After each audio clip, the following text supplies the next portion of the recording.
based family laws, marriage, inheritance, divorce, succession, adoption, all these are discriminatory towards women. Even in the Roman civilization, women was treated as a property of husband. Women was never, independent. Since 70s, there has been an international effort under the aegis of the United Nations to, promote gender justice, women's empowerment. And now, after 80 years of the United Nations existence, at least 50% of women are in the UN Secretariat. But that is not reflected in all countries in the policy making bodies. अगर आप India के parliament को देखेंगे तो 50% women नहीं है. अभी हमने last year women's empowerment bill pass किया, ए वेरी फनी लॉ. वो कह रहा है कि भाई 5 साल के बाद इंप्लीमेंट होगा.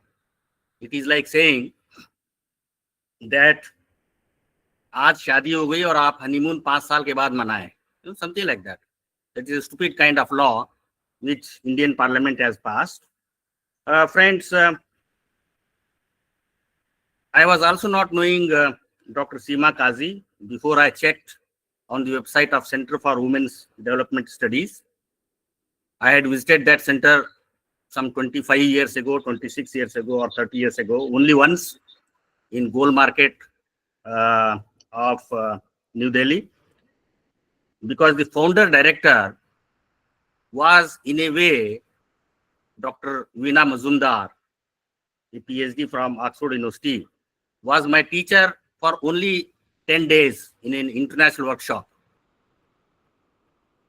And today we are very fortunate enough to have Dr. Seema Kazi, who has done PhD in gender studies from the famous London School of Economics, from where our one President of India, K.R. Narayanan, had done masters from LSE.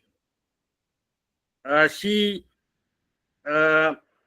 published 2 books. One of the books is based on her PhD thesis. The title of the book is Between Democracy and Nation, Gender and Militarization in Kashmir. This book has been published from 3 places in the world. 3 जगहों से ये किताब छपी है. Oxford University Karachi, Women Unlimited New Delhi, South End Press from the United States of America. 3 जगहों से ये किताब छपी है. We are very fortunate enough to have doctor Kazi amongst us. So I will just narrate one anecdote, or one anecdote which is taken from the book of the former director of LSE, जिनका नाम है एंटोनी गिडिन्स. वो sociologist हैं. Anthony Giddens in his book he narrates one incident. When the child is born, he conducts an experiment in a hospital. When the baby is born, baby को baby girl के clothes पहना के 10 लोगों को बुला के पूछा जाता है कि भैया बच्चे को देखें और कमेंट्स करें. लोग देखते हैं और कमेंट करते हैं, अच्छा she is very weak, she is not beautiful, I don't know what she will make contribution in the society. इसी तरह के नेगेटिव कमेंट्स देते हैं. फिर उन लोगों को बाहर भेज देते हैं. बेबी के कपड़े चेंज होते हैं. अभी उसी बेबी को, सेम बेबी, बॉय के कपड़े पहनाते हैं. फिर उन्हीं लोगों को बुलाया जाता है और कहते हैं भैया इस बच्चे को देखो और कमेंट्स करो. Very handsome, oh very smart, I think he will make great progress in the world. So these kind of prejudices are there in our mind with regard to the fair sex, with regard to women. And let's hear the various aspects of gender issues from Dr. Seema Kazi. I will not take much time. I have already taken 5 minutes. Now the floor is yours, madam.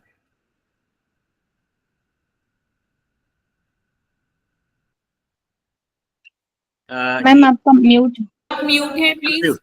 Unmute कर लीजिए. आवाज नहीं आ रही है. Thank you very much, Professor Vijapur, and good morning to all of you. Can you hear me now? Yes, ma'am. Yes, ma'am. Yes, ma'am. Okay, well, very good morning to all of you, and I'm quite overwhelmed because when I saw the list of people, there were around 250. So, From well, all parts of India. From all parts of India.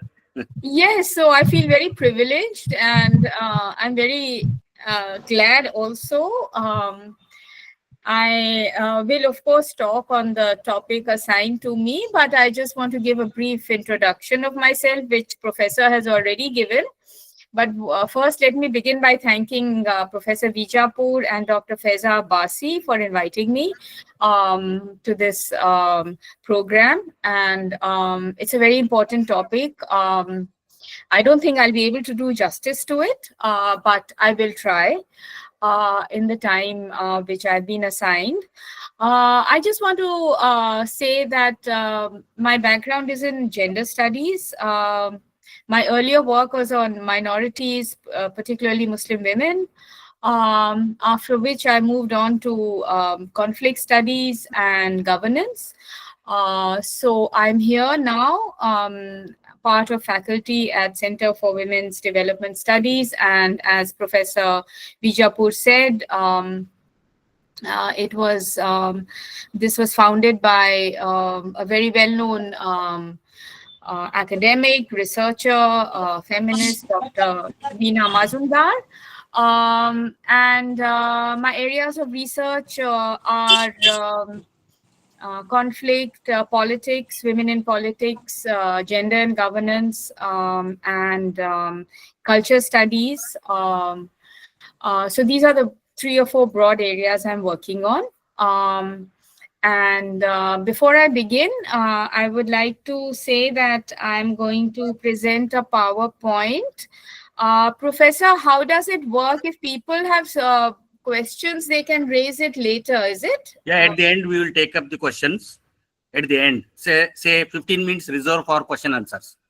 Yes, okay, yes. That's what, I don't know. I think that it was like I begin at 11 and go on till 12 or 12:15, and then you have questions, no? Okay, so I'm not very tech savvy, so please bear with me while I put on the PowerPoint.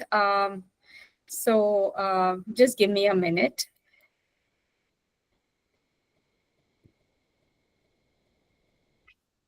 And hang on, just let me.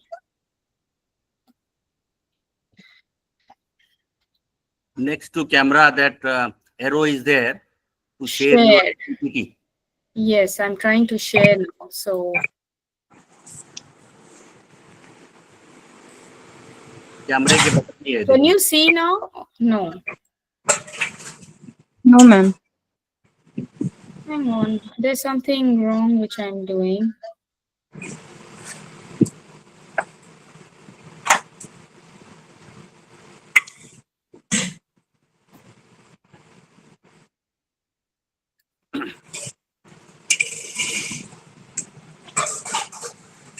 Can you see now? No, ma'am. No, ma'am. See the screen now? ये screen share कैसे करना है थोड़ा बता दीजिएगा madam को. नहीं, हम प्रोफेसर 1 मिनट में उनको फोन करती हूँ ना, वो मुझे कर देंगे. I'm doing something wrong. Sorry.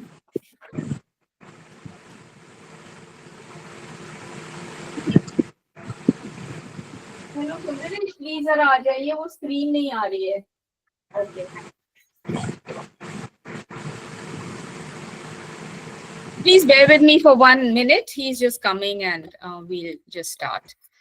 Sorry about this. It's okay. हमारे कंप्यूटर के I'll help you out with this. Hello. I'm not doing something. I think I'm pressing on share, but it's not coming. मजर साहब बताइएगा. Yes, click I on clicked on share, and I'm clicking on entire screen. Hello. Click on share, ma'am. Ma'am आपके desktop पे Yeah, पहले वो open कीजिए PPT. मैं बता दूं PPT open है। मैम क्लिक अच्छा, it says share. बताइए बताइए बताइए। click on entire screen, then a window, small window will come. Entire screen है, देखिए एंटायर स्क्रीन को करें। सर मैम एक इंटायर स्क्रीन आप जब क्लिक करेंगी तो एक छोटा विंडो खुलेगा, उस विंडो के अंदर एक और छोटा विंडो होगा, उस पर क्लिक करके शेयर पे क्लिक करिए। Ma'am, else you can share the PPT with the organization. They can also share it. Ma'am Yeah, I please can do that. Ma'am आप लोग प्लीज तो म्यूट कर लीजिए, दूसरे लोग म्यूट कर लीजिए बेहतर होगा। Please, mute. I am clicking on share and it's not. Just it's not blue ना। शेयर जो है वो blue, जब वो क्लिक करेंगे वहीं पे मैं शेयर पे क्लिक कर रही हूँ पर it's not working. हाँ वो नहीं होगा मैम, जब तक एक छोटा विंडो बना हुआ उस पर क्लिक नहीं करेंगी आप। देखिए मैं आपको स्टेप बाय स्टेप, आप बोलिए फिर मैं बताऊंगा आपको।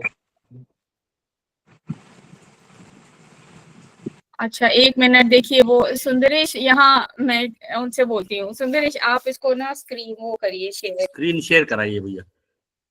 कर दिए ना वो इसको से। हाँ, तो ये क्यों नहीं आ रहा?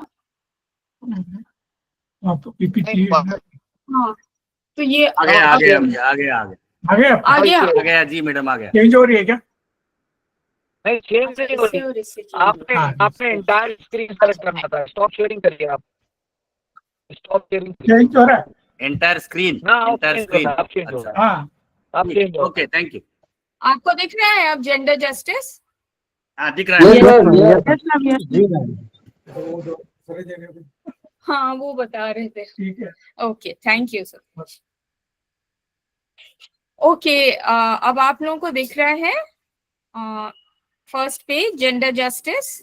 Yes ma'am. ओके, तो यस मैम। अच्छा, तो चलिए अब मैं I will begin the presentation and please stop me in case there is something wrong. So good morning again, and I'm very glad to begin this presentation on gender justice.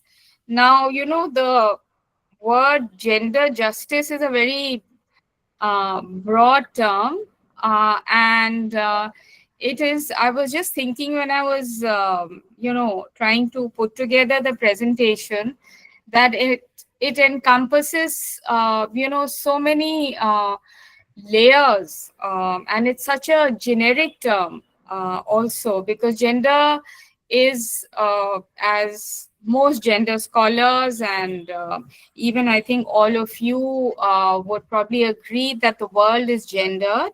That is, that there are meanings ascribed to sexual difference, and I don't want to go very much into other systems and thoughts which have emerged since this very basic definition of gender, which is that there is biological difference between men and women, but there are social and cultural meanings ascribed to that difference. And therefore, the world itself is gendered. Both men and women act in gendered ways because of the socialization which is there in all societies. Although all societies are very different, different societies have different histories. So, there are very many meanings of gender across the world. For example, in India, we have, the meaning of gender, female gender, where you have the notion of honor, that you must be in public spheres. Women should, behave in honorable ways. So therefore, some women wear the headscarf or the veil, others, put a chunni. In other contexts, women don't do that. particularly in the West. So, there are different meanings of gender, and therefore also there are different meanings of gender justice. There is no one kind of, uniform or one size fits all for gender justice, because all societies are different and they all have different histories. So I want to emphasize that very much in the beginning, that ये जो term है gender justice, क्योंकि हमारी histories जो हैं वो बहुत अलग अलग हैं, gender justice एक society में बहुत अलग हो सकता है from other societies. So abhi I focused on what is gender, which I think we can use that as a working definition for this presentation. And I've just explained what I mean by gender, that is meanings ascribed to sexual difference in different societies. And then we go on to like, what can be gender justice? And I think that everyone would agree that if the term gender justice brings up immediate notions of equality, and that itself is a very kind of profound, I think, demand, because it is a historical condition of inequality which women have experienced and suffered through, ages, through centuries. So there is this, perception that, gender justice is about gender equality, which of course it is, in many ways it is. But at the same time, there are issues, as I will, present in the subsequent slides, that, gender justice is about equality, but it's also going beyond equality. And then the third question which I want to raise is that, can there be justice? Because justice is a very, powerful term. It evokes, much emotion and much kind of debate and much passion.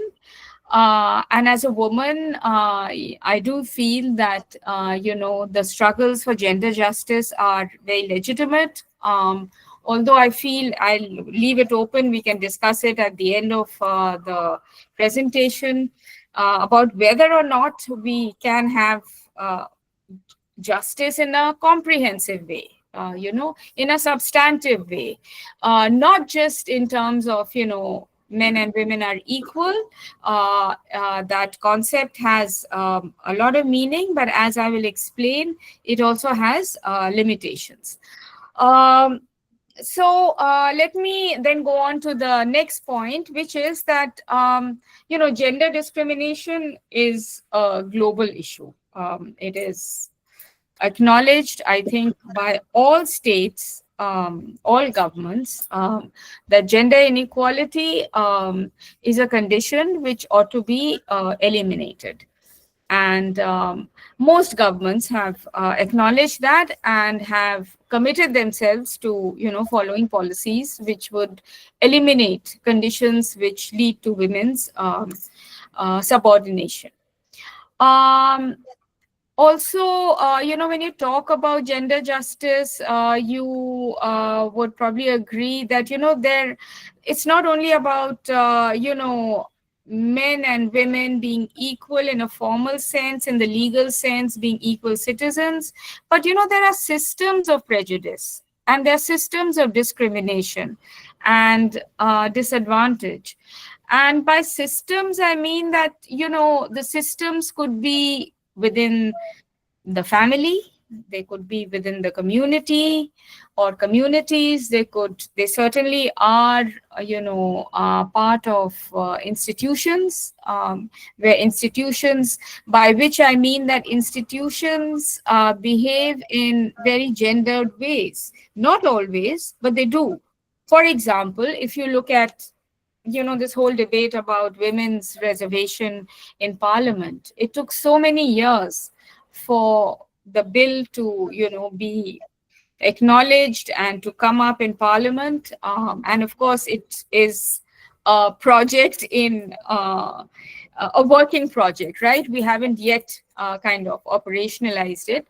But the point which I want to make is that political institutions are gendered because they don't want women. They resist because it has been a male monopoly. So that's what I mean when I say that, there are systems of prejudice which encompass not just, daily interactions within men and women in the family or community or in larger society, but they're also part of institutions. So that is something which I think is very challenging. And that is something which is there across the world. It is not just there in India or South Asia. Then I wanted to just focus on some of the causes. I think all of us may agree that, we grow up as, as Simone de Beauvoir said once, that, you're not born a woman, but you become one because, you're socialized into thinking to be a woman. And similarly, men are socialized into ways of behavior, ways of thinking, ways about how men should act, conduct themselves, dress, interact, etc. And then it also brings up, gender justice also brings up the issue of, culture. And, by culture, I don't mean something which is very static, but cultures are constantly changing. But I think that, it's widely agreed that, there are patriarchy and patriarchal power. Patriarchal domination is there in all cultures, particularly in India and South Asia. And for example, here I have mentioned that, patriarchy works, it is not very material all the time. It's not like, women are being attacked by men, which is of course the case, but it's also systems of thought. It's like domination through,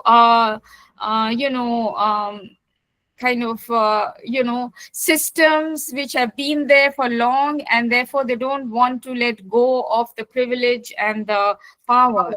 And that, I think, in political life, maybe women in politics, if you look at women in the Indian Parliament, there are still relatively few women in Indian Parliament. If you look at women in the political parties of India, even then you will find that there is a notable, absence of women in political parties, in political structures, etc.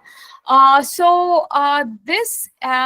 I want to emphasize here is that, patriarchy has worked historically to deny women, but also it has worked in invisible ways to prevent or deny women access to public life, to, making choices, to all kinds of things, to jobs, to, private choices, etc. So one has to also grapple with that. And then, of course, there are institutions which I mentioned before. And as Professor Vijapur also mentioned, that, women's right to property, it has been a very long struggle, and women are still yet to, claim that right very substantively, because, there are all kinds of systems of power working, in the formal courts of law, as well as, within the communities and families and societies. So it's, the workings of, power against which the struggle for gender justice needs to be waged are very discursive. They're just like very diffused. And that's why it's so much of a challenge. Then, of course, there are impediments to women's, equal access to education, healthcare, economy. And here I want to bring in, when you talk about the economy, then again, the invisibilized meanings of gender ascribed to both men and women is, it plays out in, discriminatory ways, because usually women are less paid than men simply because they are women.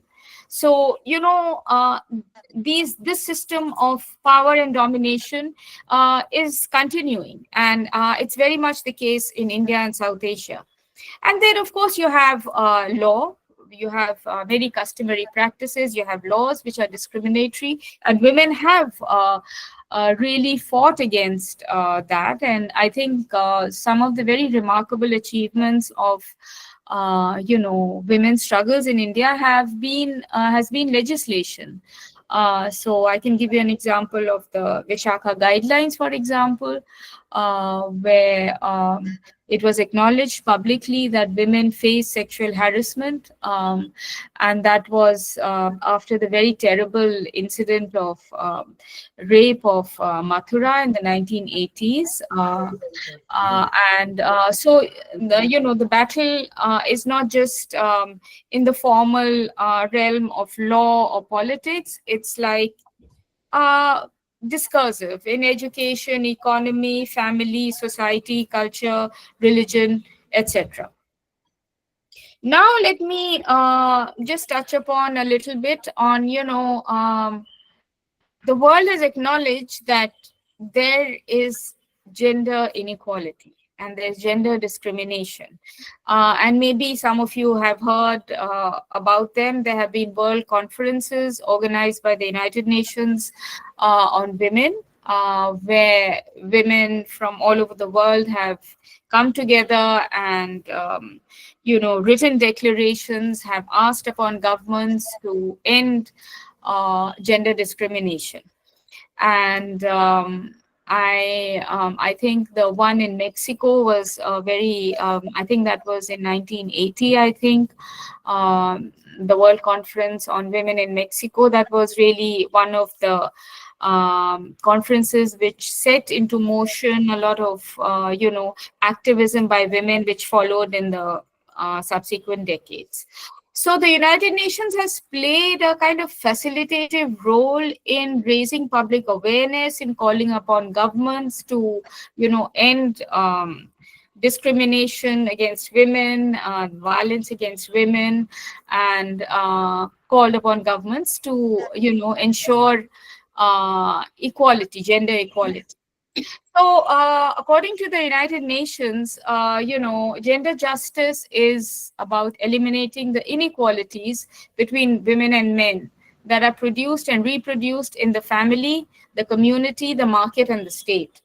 I think that this is a good definition because, you can't just look at the question of gender justice in one field only. And all these fields, the family, the community, the market, and the state, are interlinked. They often overlap with each other.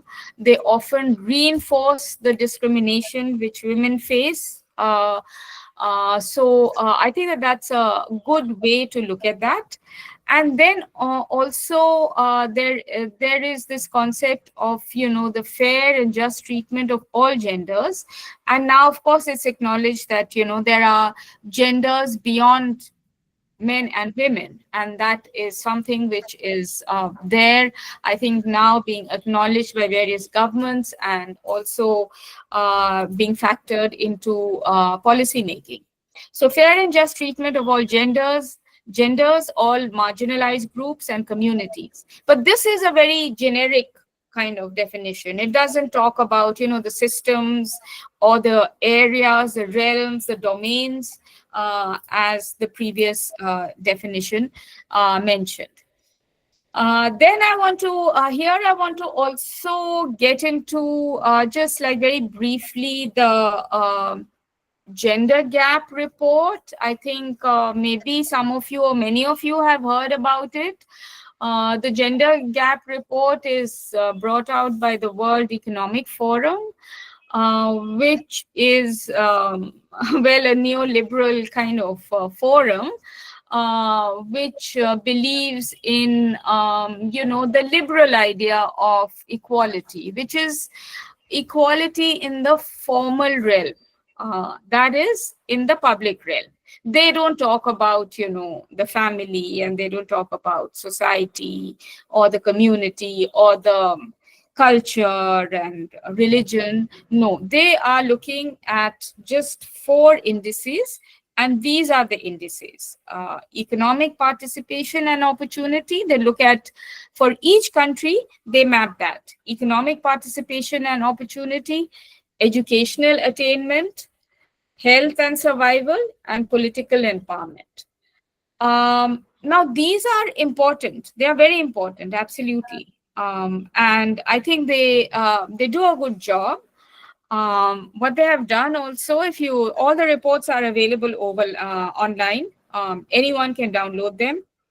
They are very comprehensive. They even track, you know, the trajectory of the progress of individual countries over a period of time. Let me then go on to this slide, where India doesn't figure here. These are the 10 top countries where the global gender gap is the least. That is, there is, you know, if you are looking at the World Economic Forum definition, the gap between men and women, if you look at those 4 axes, which I talked about here, then according to these indices, these countries are on their way to, you know, close the gender gap faster than, you know, the other countries. So you can see these countries, many of them are, you know, the Scandinavian countries. It is well known that their social systems and their political systems are very gender inclusive. They're also, you know, following ways of educational patterns, which where children are socialized into more equal ways of thinking about, you know, gender. And then, of course, there are other countries, Western Europe, and even a country from Africa, Namibia, which is there. And here I want to go on to this you know, graphic, where here it shows that at the current pace, at the current speed, when will different regions of the world reach, you know, gender parity? I mean, I must say that, you know, this term gender parity is a bit problematic, because it is rather limited, as I just pointed out to you in the previous slide. But nevertheless, I think those are important parameters. So you can see that, you know, South Asia, where we are, it is going to take 138 years, according to them. And there are other regions where, you know, let me hide this. And yeah, so so there are other regions like even sub-Saharan Africa, which is a very, very deprived region of the world, is a little bit ahead of us. They will take 107 years. And there are other regions which are also, you know, worse off than us, like the Middle East and Eastern Asia, etc. But the most interesting part, I think, and I think that should be a kind of pointer, and also an area of further inquiry, is that if you look at the Latin American and the Caribbean, then they have just 57 years, which is a lifetime. So people who are young now may be able to, you know, feel the difference in their lifetime, which is not the case for us. I don't know very much about Latin America and the Caribbean, but I know of scholars, I have friends, and I think from what I can make out in conversations with them, one of the things in those cultures is that they have very different meanings of gender. I mean, you know, meanings of being female, male, and men and women. And also their pedagogical systems, their educational systems are more sensitized to gender difference. So obviously that makes a difference in the way governments function there and the way governments make policies, because they are way ahead of even Europe for that matter. So, I think that this is also very interesting from the point of view of, Western centric paradigms where, the Europe or, well, not so much the United States, but Europe definitely is seen as the benchmark of, gender equality. And indeed, some of the Scandinavian countries, as I just mentioned, they have really done exceedingly well.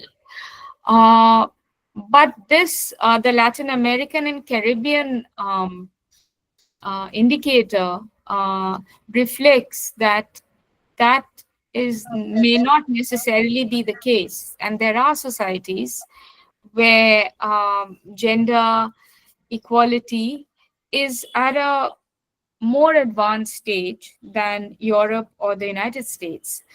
So that's really interesting because that's something which I'll touch upon later. So anyway, we have a long way to go in Southern Asia, and that's a matter of concern. Then here, this slide, I want to touch upon, where is India? And this is again the same report, Global Gender Gap Report 2025.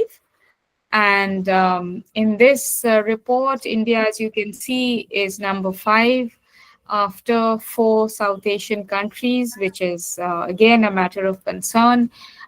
It is also sad because India is the region's preeminent democracy, and one would expect it to have a better record in terms of, gender equality. So yeah, well, we have a rank of 131, and Bangladesh is just way ahead of us. And I think, again, that's a very important and interesting kind of figure, because it obviously indicates that the reasons for the, bridging of the gender gap, despite all the disadvantages of, a small country, very low kind of economic levels, high levels of, well, at least relatively high levels of poverty, etc., can actually be number 24. So that's something to really make us inquire why.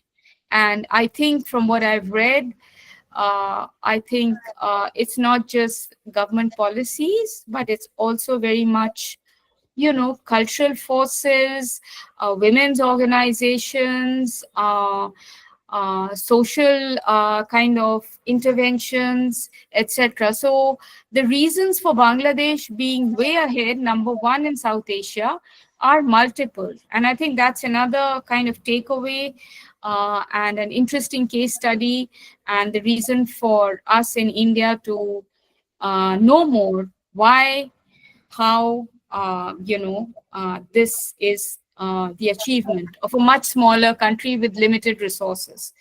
Okay, so now next slide.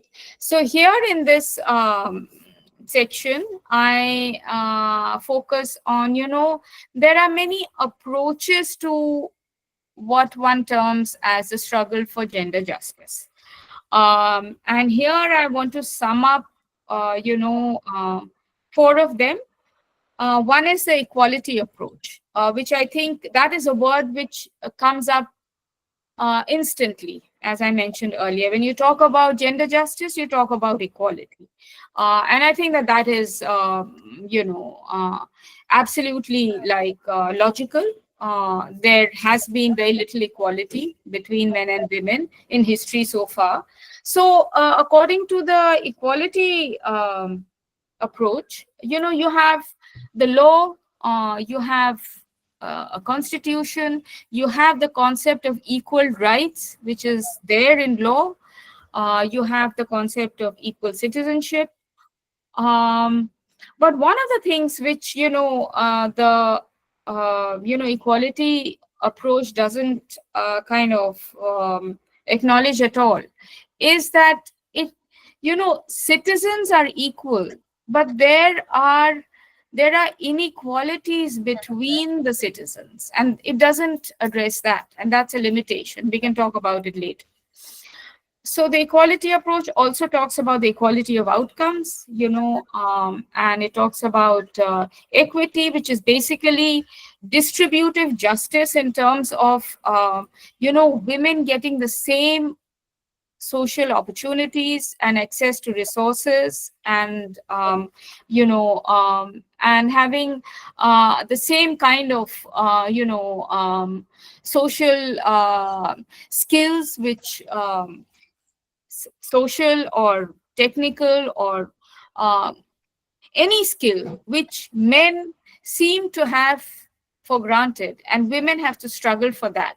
So equity in social opportunity and access to resources, and that is a very important also aim of governments. And that is exactly also, if you read the book of many years ago now, Amartya Sen and Jean Drèze, they talked about exactly that when in their section on gender in India, and they talked about how there's a huge gap between men and women in terms of social opportunity, and unless this gap is bridged, women are not, they'll always fall behind men in terms of equality.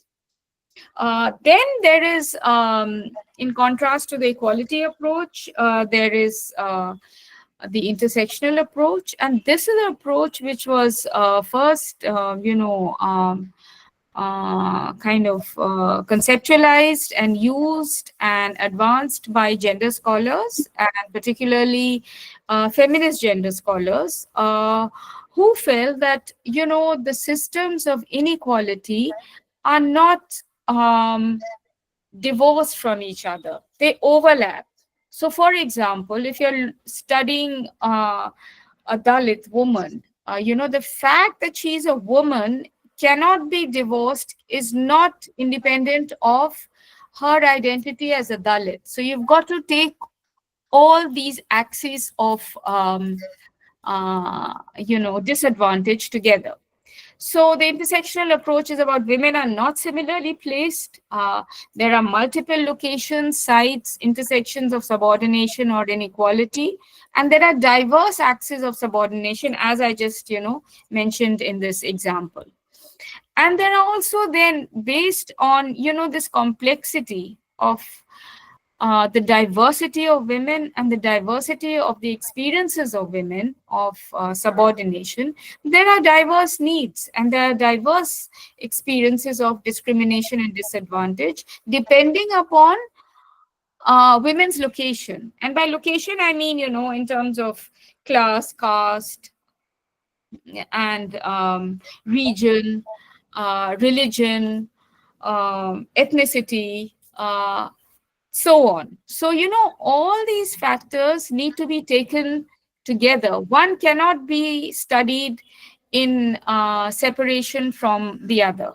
And I think this is a very valuable approach because it brings together, the entire gamut of systems of subordination which work against women achieving even a modicum of equality with men in public life and in society in general. Then in addition to these two, there is the empowerment approach, and this has been adopted by very many women's organizations, women working with women in self-help groups, women NGOs, etc. And according to this approach, the participation of women can be ensured by ensuring that, marginalized social groups can be part of decision-making processes. And also women need to be given an or to be allowed an enabling environment to express agency, to express their choices, to express demands which can improve their lives and their access to resources. And then lastly, there is a human rights approach, which I think is adopted a lot by Western governments because they are more in sync with, they are more kind of wedded to the idea of constitutional equality, legal equality. So according to this, approach, it talks about rights and justice for all, and it talks about equal rights. Gender equality is a fundamental human right, which of course is there, and it is agreed, I think, by all countries. So their focus is on to ensure equal rights and non-discriminatory practices, women's access to resources, representation in public life and opportunity, irrespective of sex and gender or sexual identity. So one can, of course, discuss and contest which approach or which approaches are more appropriate. But now let me get on to, the more kind of, which I feel are the more profound questions regarding, gender justice. The whole concept of gender justice is not just about equality, which I mentioned earlier. It is about that. And I think that it's very important for us to have legal rights, constitutional rights to equality, which are there in the Indian Constitution also. But it's also a moral goal, and it should be a moral goal, and also a political goal of every society. And I'm not sure whether, the importance of gender justice as a social good, as good for all, as a moral kind of good also is very strong in our part of the world, and I hope that that is strengthened in the decades to come. And then I want to also talk about, the struggle for equality, the fact of gender discrimination. Gender discrimination, and I really want to emphasize this, that, it is a historically conditioned process. It is shaped by history. It's not something which happened at a particular point of time and then continuing. It has been shaped by historical processes. The struggle for gender justice has itself been influenced by women who agitated for, equality. And gender discrimination is, straddling all spheres of life. And so it's across social, cultural, economic, political, and legal spheres. And here again, one can talk about the, the concept of intersectionality, because there are so many cross-cutting systems of domination in social life, cultural life, in economy, in politics, and even indeed in formal law, because there's still so many laws which are not, discriminatory against women. Then I want to also, the struggle for gender justice is also very much in the lesser addressed public sphere, that is, the domestic realm, which is really like perhaps unaddressed or underaddressed, not unaddressed, but underaddressed by policymakers, because it's something, it's considered okay, private, unke ghar mein jo hota hai, women have need to have equality. And so let's talk about women in public life, in education, health, those parameters, the World Economic Forum parameters. That kind of view is there in many governments. But as women have pointed out, and this came out in the 1994 World Conference on Women in China, where in that platform for action, women focused on the family and said it was a site of domination and subordination. And gender scholars have also, opened up that sphere of so-called the private, which is about domestic work, women's domestic work, which is unacknowledged. It is also about the enormous amount of work women do in terms of taking care of not only their family, sometimes elders who are ill, sometimes, the wider joint family. So, it's these systems where men play very little or no part, these are unacknowledged. And these are areas which women and gender scholars have argued should be part of the debate and also part of policy making. Then in the family, we all know that there are workings of patriarchal power and control. Women are not always autonomous. They are denied agency. They are often made to submit to patriarchal authority or, the domination by male members of the family, including husbands, brothers, etc. And because there is an absence of agency, then, there is very little also individual autonomy. Although I do believe that, the concept of individual autonomy is a concept related to equality, that, men and women are individuals, they are equal individuals, and both should have equal autonomy. And that is absolutely legitimate. But at the same time, gender is also, I believe, a relational concept. It's not just about me and my gender. I relate to many people, both women and men, and they relate to me as a woman in different ways. So, the meanings of gender are not just related to my material body or my being just female. It is like very diffused, and therefore the concept of individual autonomy is a very useful one in public life. But in private life, the relational concept of gender is more comes into play more, because then men can dominate meanings of gender and maybe force or coerce women into accepting choices which they may not agree with.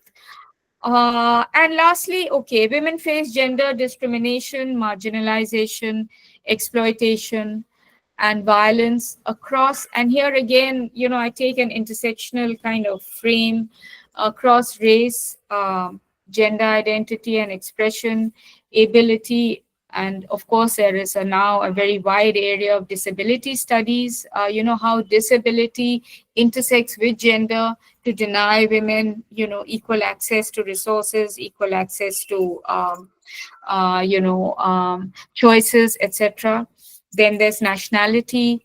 The socioeconomic status of women defines, women's, access and women's status and women's choices. Geography, age, religion, culture, politics. I mean, there's so many spheres.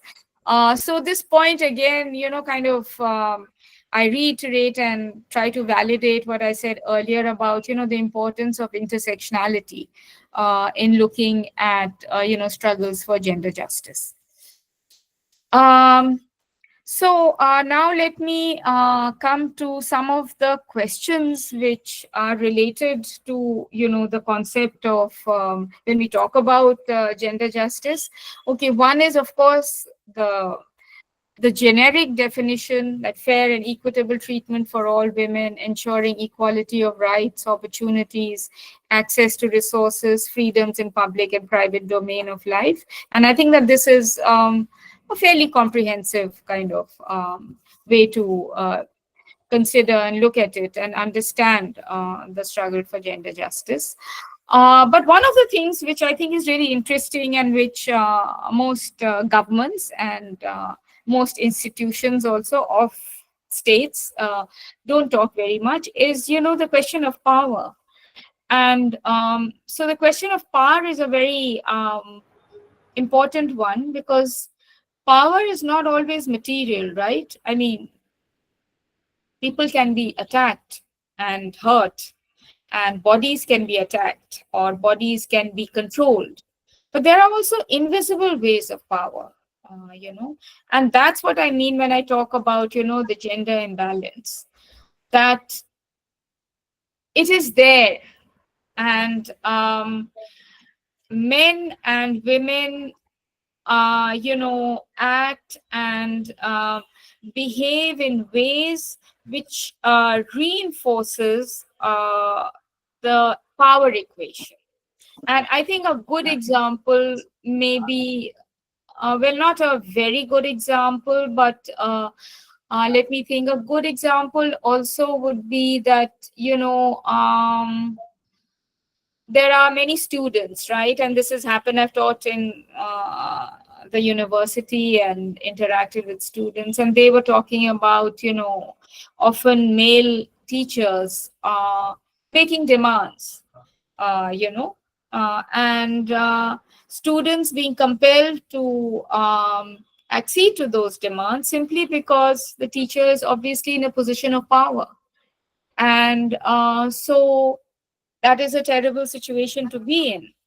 And I'm not talking of, instances of sexual harassment, but I'm just talking also of, the student, for example, feels that, I could have made this argument, but my guide said that, no, this is better. So, these are ways of domination, because you don't discuss and you don't kind of have a dialogue of equals. This is, the core and the periphery, or, the power and the powerless, So all I'm saying is that the question of power is very central to also the struggle for gender justice. And well, in 2010, I think it was Ban Ki-moon, and he said that the social, political, and economic equality for women is integral to the achievement of all Millennium Development Goals, so the MDG. And he also said that women and girls must be liberated from poverty and injustice, and all our goals. And I think that this is also very important. It's an intersectional approach, that peace, security, and development cannot be advanced if there is gender inequality. And I think that that's a very important point, because peace is not just, as we well know now, peace is not just about the absence of war. Peace, as we have seen very tragically in South Asia, there have been so many wars, and peace can be very devastating. Because the war itself is very gendered. Men are killed, women become widows, there are orphans, and women end up, then trying to be breadwinners, because then there is no one to earn for the family. And education is destroyed because of the violence. Economic life is destroyed.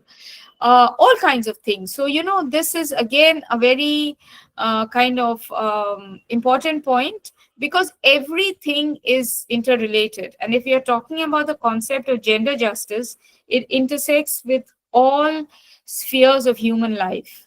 And I think that that's something which, we ought to consider and think about and debate, and maybe try to advance in our own very limited ways.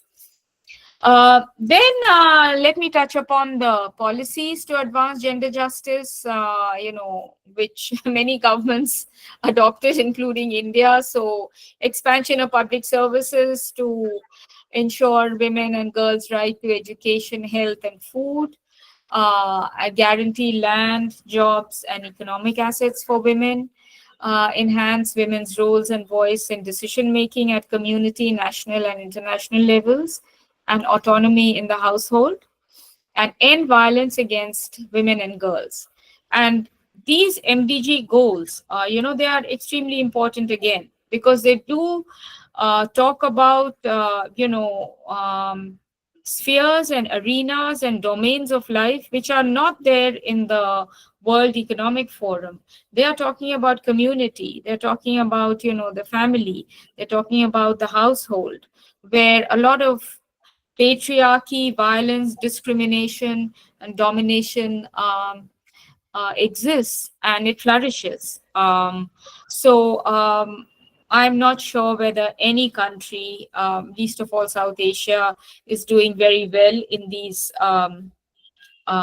indices, but they are extremely important, and they are very core to the struggle for gender justice. Then I want to touch upon briefly on the UNDP, and the UNDP also kind of endorses much of what I've also said before. And here I just like briefly sum up what the UNDP has said. And the UNDP and the section on women, which is UN Women now. Women, there's a separate section on women in the United Nations, and that is UN Women. So it is talking about progress towards equal power and equal rights, again, the constitutional framework, but it is at the same time acknowledging discriminatory laws, policies, and attitudes. And also it is talking about the terrible violence against women, which is there worldwide. I don't think that, any state or any country is free from that. And I don't think any country can also claim that, we are kind of better off than others, because, the forms and the methods and the techniques of violence are so diffuse. They are, of course, very overt, but they can also be covert. And like, for example, sexual harassment, that's an extreme form of violence, but it is so privatized and it is so called in the private realm that it's very difficult for women to talk about it, firstly. And even if they do talk about it, because of, in our part of the world, the notions of honor, culture, gender, society, it's extremely difficult for women to, try to take legal recourse to such privatized forms of violence. So that's a very important area in my view. Then, well, the UNDP had this line that, without gender equality, it is not possible to achieve the ambition of a 2030 agenda to leave no one behind.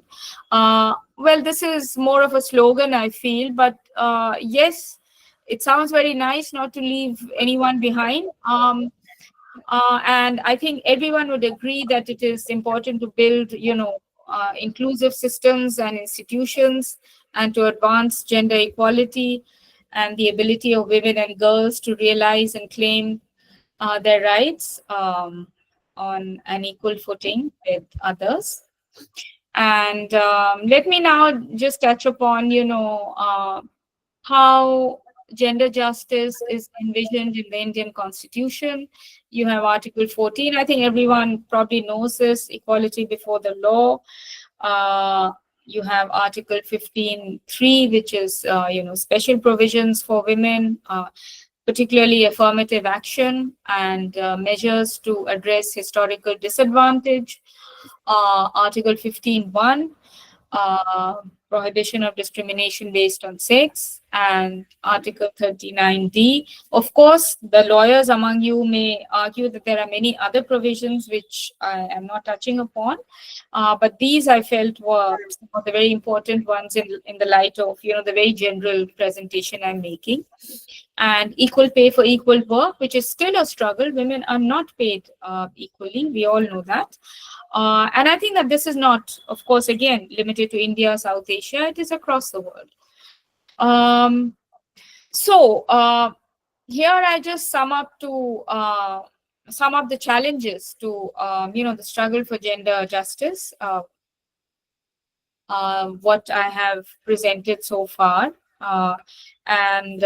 So social norms, you know, social norms, by the term social norms, I mean not just norms in terms of how women are supposed to conduct themselves, you know, assumptions about how women should conduct themselves, but also ways of thinking about, you know, the limits of how women should behave, or the extent to which they can go, or you know, prohibitions on women, you know, we have so many prohibitions in terms of education, in terms of, you know, in politics. It's such a big struggle for women candidates. According to what I've read, and also as part of some of my very modest research in this area, women, not all women want to be, of course, part of politics. Women are wary of politics because they consider it a male domain where they feel that they will be dominated, they'll be brushed aside, they'll be subject also to violence. But you know, they feel there is also no, you know, party structures, political organizations within mainstream political parties. They are not they do not offer women any space for entering the field. So, you know, the social norms regarding women's political participation is hindered firstly by these gender impediments, that women should not, you know, be part of politics. And then women themselves have so many, you know, inhibitions. So, you know, it's the struggle can only proceed very, very incrementally. Then you have cultural stereotypes, you know, of what women should be or should not be. And that I think that, you know, we are all very familiar with. Then, as I talked about, you know, systems of power, systemic inequality. By the term systemic inequality, I mean the inequality built into systems.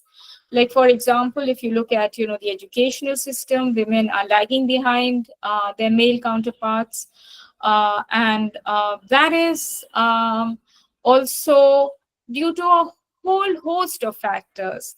It may be because of poverty, but it also may be because of systems of thought whereby women or girls are considered less important than boys. So boys go to school. Maybe some parents want boys to go to school because they have limited resources, and therefore they feel that, you know, girls can stay at home. So these systems of thought which are inbuilt into institutions. And then, of course, you have institutions which are discriminatory. Again, you know, there are all these cross-cutting and intersectional systems of power and domination. Then, you know, the family, state, and market, as the World Economic Forum has, well, it doesn't talk about the family, but certainly the state and market.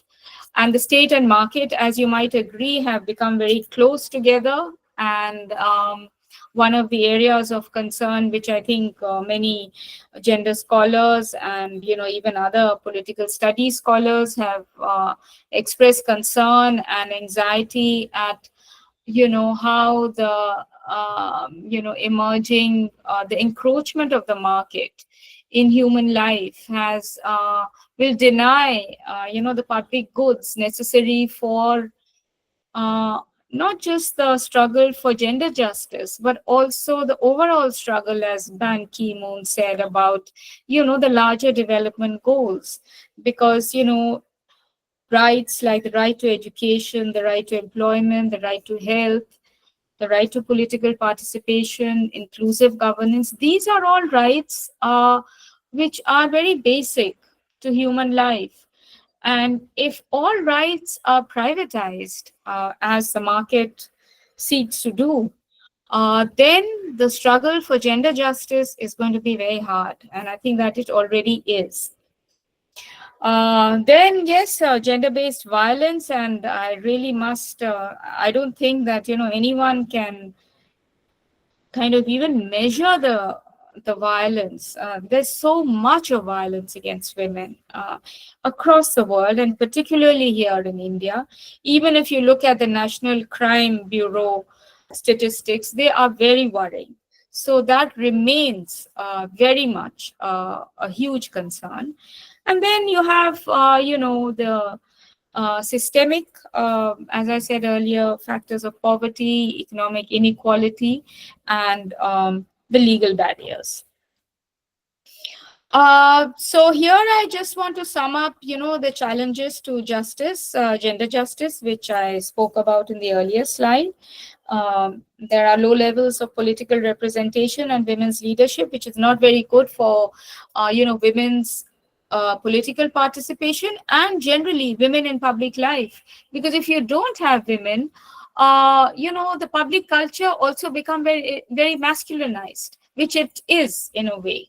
And I think, therefore, it's very important for women to not just be part of formal politics, but also be part of public life, which they are unable to do because of, I feel, the kind of, the diminishing role of the state and the increasing role of the market. And then, yes, unequal distribution of unpaid care work. I didn't touch upon this earlier, but when I was talking about cultural impediments, there are harmful traditional practices like child marriage, dowry, and female genital mutilation. There are discriminatory laws and policies. There is non-action by state agencies, which we have seen. There's been so much, for example, there's been so much of violence against women, but very few prosecutions of the perpetrators of violence. So in that sense, this is a good example to highlight how states are gendered, because, it's a question of power. The actors of violence, the perpetrators are male and the victims are female. But because the institutions are not just dominated by males, but they're dominated by a patriarchal ways of thinking, so there is, the channels of redress for violence against women are therefore very limited or are impeded by this domination. So this is how also power works in invisible ways. So there is non-action. And then, inadequate funding for gender equality policy. That is unfortunately the case because development policy is now increasingly being privatized. And then, of course, there's this huge challenge of climate change, where many studies, and there are very fine scholars doing a lot of very important work on how climate change is gendered. I think that there's some few studies in India, and I think that, that's one of the new areas where which should really be incorporated as an integral part of the struggle for gender justice in contemporary times. Now let me move on to strategies. There have been, as there have been women's movements, including fairly lively women's movements. I won't call it a women's movement. There are various women's mobilizations across India, rural, urban. They have been very active in raising, concerns regarding gender justice. They've done consciousness raising. There are NGOs, self-help groups who focus on capacity building of organizations, making women be kind of enable women to have agency, to voice their demands, to influence institutions, to influence policy. There are many think tanks who are working, among them working on gender, who monitor, the progress which has been achieved, or, not being achieved in terms of the struggle for gender justice, gender equality. And also now there's a lot of research on gender and media, the digital platforms and the emerging technologies. These are new areas where again, the technologies intersect with gender inequalities to reproduce inequality. And I think that this is again one of the very important areas. So to sum up, I just want to kind of reiterate what has been presented so far. In my view, gender justice is a spatial concept. It's a spatial engagement. It's not just about laws, or it's not just about equality in the legal realm or equal access to education, employment, health, etc., which of course it is. But as I mentioned before, there are different, diverse, and multiple axes of discrimination. So, and each axis is defined by its particular context. So one must, constantly take into account the context. For example, the situation here, the context of India is very different from, other parts of the world. So that is there. And there's also been very interesting, in the past 2 decades, women have reached out to each other across the globe. There have been many collaborative efforts, but there has been also contestation, because, the whole idea of gender justice also has been sometimes a very contested idea, because of the systems of domination, whereby women, Western feminists and Western women had a huge advantage in theorizing, in formulating, in implementing, and in speaking for others. And this was really challenged, and very rightly so, by women from now what is called the global south. So the struggle for gender justice is contested, it is continuing, it is ongoing, but it is also built on collaborations which are transnational. And these seem extremely promising. I've been part of some of them. My second book was looking at systems of, governance and how they influence women's lives in South Asia. So it's a very enriching field, and I think that it's a very expanding field. Then there are, mobilizations and research and advocacy for marginalized groups, and for, facilitating dialogue in order to address, the issues of gender justice, gender inequality. And as I mentioned before, experiences of gender injustice are shaped by multiple locations and power dynamics. There is no one size fits all.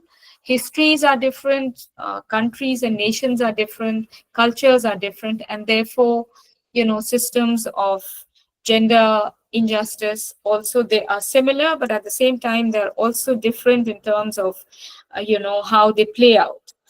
And I would again, emphasize the importance of intersectionality, looking at the different rubrics of class, caste, race, gender, etc., ethnicity, sexual orientation, in order to better understand the impediments and challenges to women's access to resources and opportunity. And here I want to go back to what Professor Vijapur also mentioned. Veena Mazumdar, she was part of a government committee which brought out a very seminal report. It was the Towards Equality report in 1974. And the mandate of the report was to look at the status of women in India. And of course, now it's been 50 years, more than 50 years since we had that report, and we had a recent conference around the report, and it was very clear that the challenges which were listed and which were mentioned in the report, there are newer and more daunting challenges than what was envisaged in 1974. So the struggle for gender justice just simply continues, and it's by no means over, and it doesn't seem to be nearing any kind of, positive landmark. So it's an ongoing struggle. And well, there have been networks of solidarity among women. They have exchanged ideas, information, policies, how to move forward, how to, work with governments to lobby for policies which will benefit women. Also, they have worked together on strategies to oppose systems of gender injustice wherever they might be. And lastly, I want to also focus on the emphasis which is raised by gender scholars on, to decolonize knowledge, because I think that's a very kind of important way in which to think about the struggle for gender justice, because many of us, including me, we often feel that, the Western-centric systems of thought, Western-centric theory, Western-centric paradigms are the normative paradigms. They ought to be replicated, but that, as history has validated, that is really, really not at all should be the case, because the global South has its own knowledge, has its own kind of ways of thought, ways of looking at the world, ways of understanding the world. I think that I'm certainly not arguing for discarding systems of thought. I think we need to borrow and we need to use what is good. But what I'm arguing is that, we need to focus more on, our own knowledge systems, which have been ignored relatively, and use them to understand our world better. Because I think you might agree that the colonial systems of knowledge, and even now, whether you want to call them, imperial or neo-imperial or whatever, systems of knowledge and thought are not entirely always conducive for the well-being of, societies which are there in the global South, which continue to be dominated. So a decolonized knowledge system would offer maybe newer, more dynamic, richer ways to understand our world, our societies, and advance the struggle for gender justice in more substantive ways, I think. This is, of course, an entirely different topic, so I don't want to go into that right now, but I do think it's something which ought to be taken on board if one is talking about, the struggle for gender justice. So let me conclude with some thoughts. And here I want to talk about, gender as a discipline. And I don't want to, when I talk about gender as a discipline, I want to link this with the struggle for gender equality, because that is what gender studies actually seeks to do. It doesn't seek to, deny or delegitimize knowledge systems, but what gender seeks to do in disciplines, and there are so many, social science, humanities, the world in which we belong to, gender is a way of making the world, richer, because women have been historically ignored. Women's stories, women's experiences, women's insights have been ignored. And if if you're talking about gender as a discipline, this is what gender does, that it tries to by inserting women in the analytic frame or the narrative frame, it tries to offer you a richer picture of the world. And that, I think, is very essential if we are talking also about gender justice, because without and inclusive ways of inclusive ways of knowledge, inclusive paradigms, in gender inclusive frames of analysis, the struggle for gender justice may not advance at all. So I think the discipline of gender is that it looks at where are the women, but at the same time it argues that it's not about women, it is about women in society. And if you focus on women and their voices and their experiences and their expectations and their aspirations, you bring in a totally different, more inclusive view of the world. And therefore, I think that the discipline of gender studies cannot be cannot be disconnected from the larger struggle of gender justice. And here again, I wish to just mention, the question of power, because that's what also gender does. It looks and focuses on systems of power, which the World Economic Forum, the systems of power between men and women, and between women and institutions, and between women and families and communities, which the World Economic Forum does not. It is looking at the formal realm, which is of course very important. Even constitutions sometimes do not do that. They talk about equality, they talk about constitutional rights, they talk about citizenship rights, but what happens to you as a woman, in the family, in the community? These are systems of power where women face certain forms of discrimination which are unacknowledged in the public realm, or are beginning to be acknowledged. I wouldn't say that they are not acknowledged. It is acknowledged, but we are yet to see the expansion of the definition of, not the definition, but the whole paradigm of how you look at, the world, and how you look at the struggle for gender justice. And here I want to bring in also, a very profound and very interesting debate within gender studies and the women's movement, that is the equality and difference debate. And I'll give you a very good example of that. But let me first clarify, there is a dissonance, there is a tension between equality and difference, because if you're looking with reference to, of course, the struggle for gender justice, and many would argue that it's a struggle for equality, but all of us would agree that men are not the same as women. I'm talking biologically, and therefore they have certain needs, special needs by virtue of being women.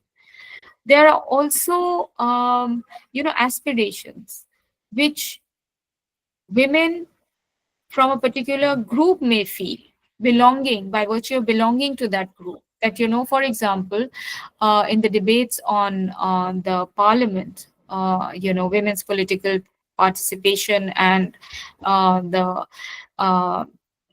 reservation for women's debate, there was, within the larger debate, there was also this debate about, women from marginalized communities saying that, we want a sub-quota within the quota, the larger quota for women.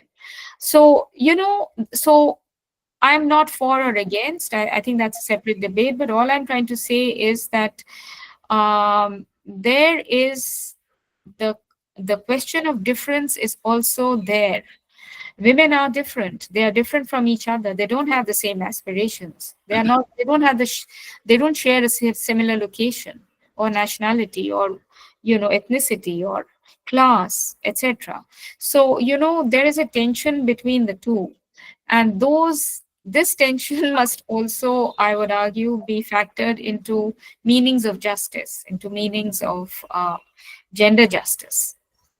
And I think that, if you look at the social sciences and humanities, there's the importance of gender has been acknowledged because you have very, very rich kind of, gender research, in social sciences, in politics, you have a huge area where, there are studies on women's political participation in different parts of the world. So with the aim of kind of ensuring gender equality, gender justice in political systems. So, it has been factored in, gender has been factored into disciplines, and that is also part of the struggle for gender justice. So what I'm really saying is that, we belong to different disciplines. All of you are assistant professors or researchers or, different designations, but we all are part of a sociality, of a social world, which we are trying to make more inclusive, and our disciplines matter a lot. So that's something which I'm really emphasizing here. And I think that some of the most exciting also work, I'm not into humanities, although I did some work in gender and history. And I think that tracing women's history is a very, very kind of exciting way to understand societies. And there's been a lot of work on that also. So both social science and humanities have a lot to contribute in terms of, like kind of using gender to offer better, more comprehensive, more rooted, and more expansive, richer versions of the world. And then finally, there are also different ways of, there's this buzzword of mainstreaming gender into the disciplines, which is a good thing. I talked about that. In fact, I was talking about it.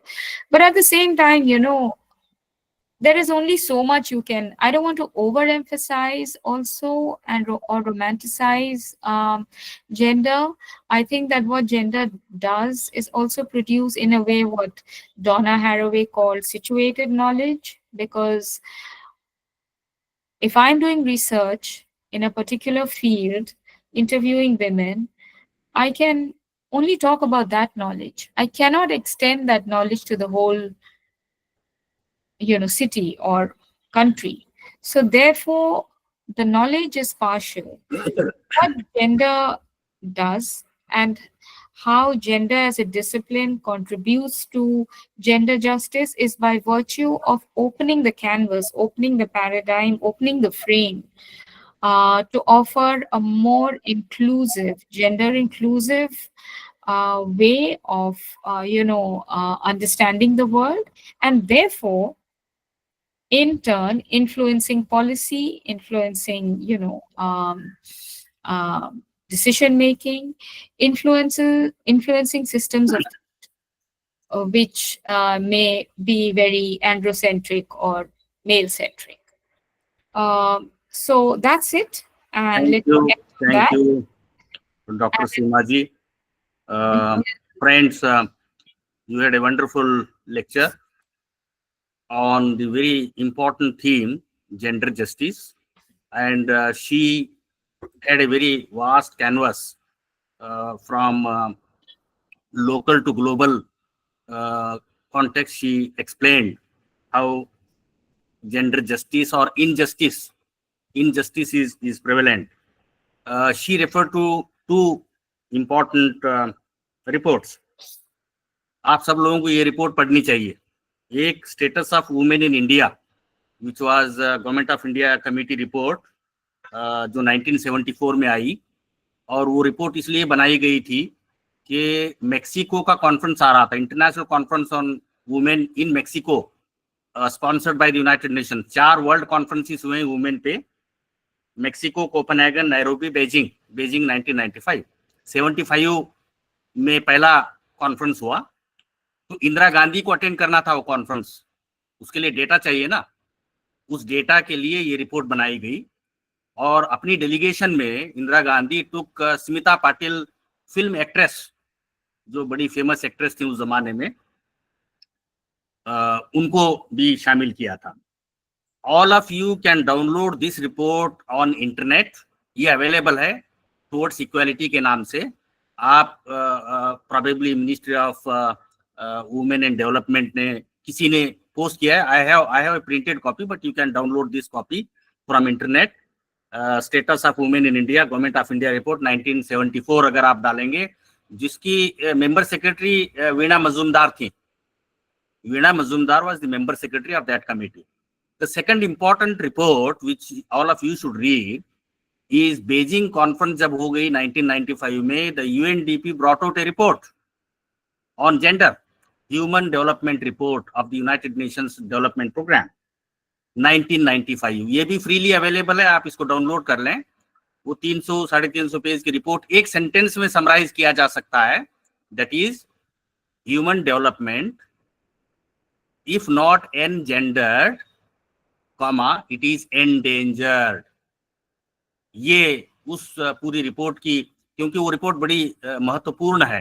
That report mentions that दुनिया में जितना भी काम है, work, 70% of the work is actually done by women.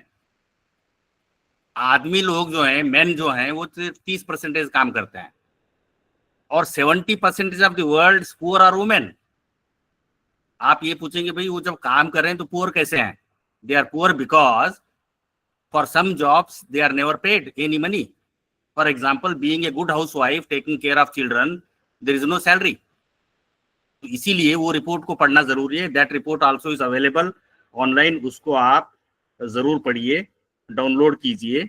देखिए, discrimination हर जगह होता है। जैसा हिंदू फैमिली में या इंडियन फैमिली में बेटे, सन प्रेफरेंस है, बेटे को अच्छा अच्छा खिलाएंगे आप, बेटी को अच्छा अच्छा पौष्टिक खाना नहीं देंगे, दूध नहीं पिलाएंगे। As a result women become anaemic. एक एम्स में स्टडी हुई थी, All India Institute of Medical Sciences में, कि हार्ट अटैक मेन को ज्यादा क्यों हो रहे हैं और वुमेन को कम क्यों हो रहे हैं। पता ये चला कि बचपन में माँ बाप ने बहुत खिलाया पिलाया, मोटा किया बेटे को, और उनकी माँ तो अनेमिक थी।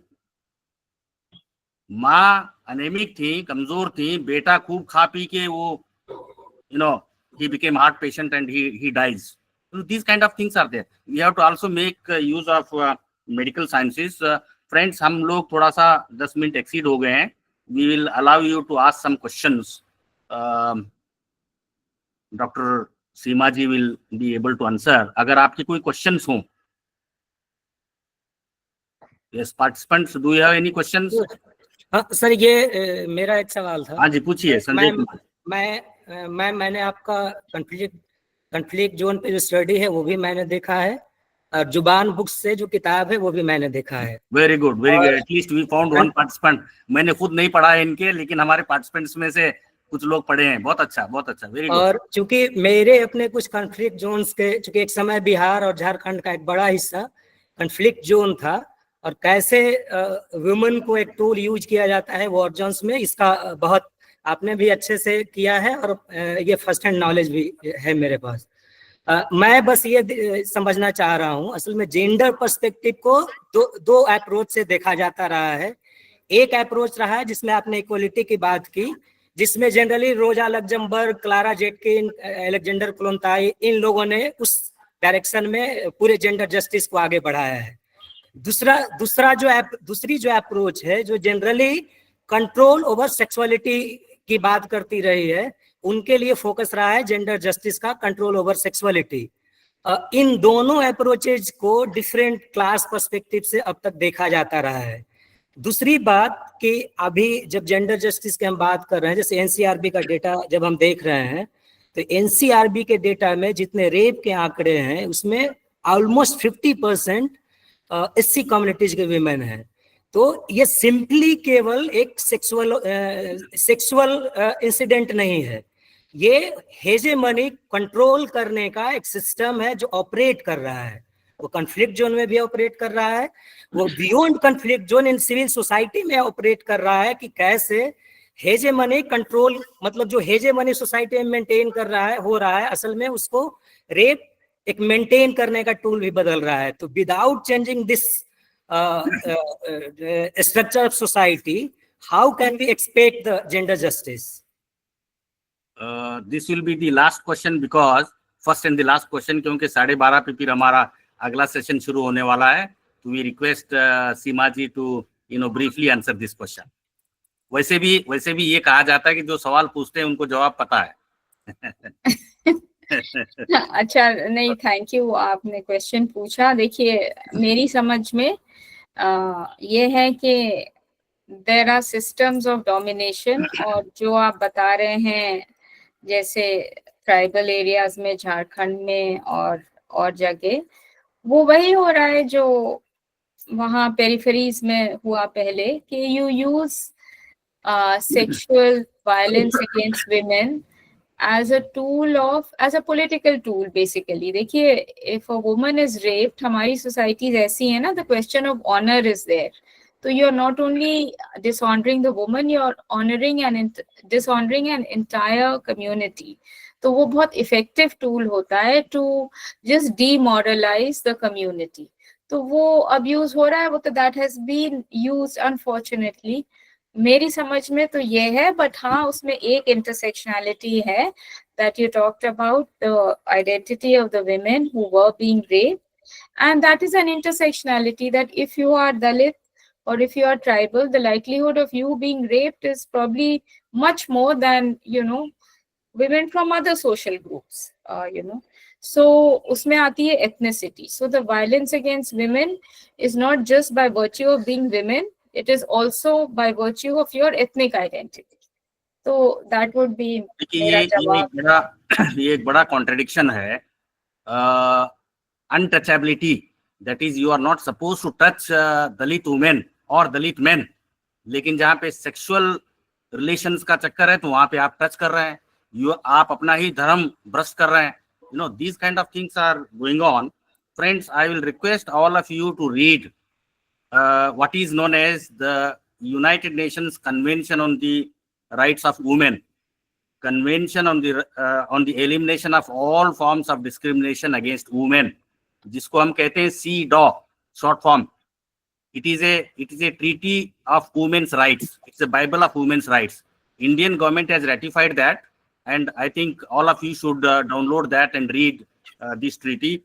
I take this opportunity to thank Dr. Seema Kazi ji, who delivered a serious lecture on a serious topic, क्योंकि आपका पहला सेशन मेंटल हेल्थ पे था, which was very lively, और शेर शायरी आ गए वहाँ पे, यहाँ पे शेर शायरी नहीं थी, क्योंकि this is a very serious matter. We all should change our attitudes towards women, or we should work towards bringing equality, not only in theory but also in practice. That is, equality should reflect in our day-to-day life. We should treat, देखिए, पहली supreme court की महिला जज कहाँ से आई? केरला से आई। कौन थी?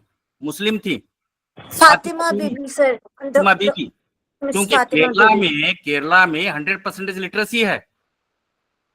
अगर आप एजुकेशन देंगे तो अपने आप इक्वालिटी आ जाएगी। Education to all, girls, boys, everybody, everyone should get education, तो देन इक्वालिटी विल कम। अभी भी सुप्रीम कोर्ट में 50% वुमेन जजेस नहीं है, 2 या 3 मिलेंगे आपको।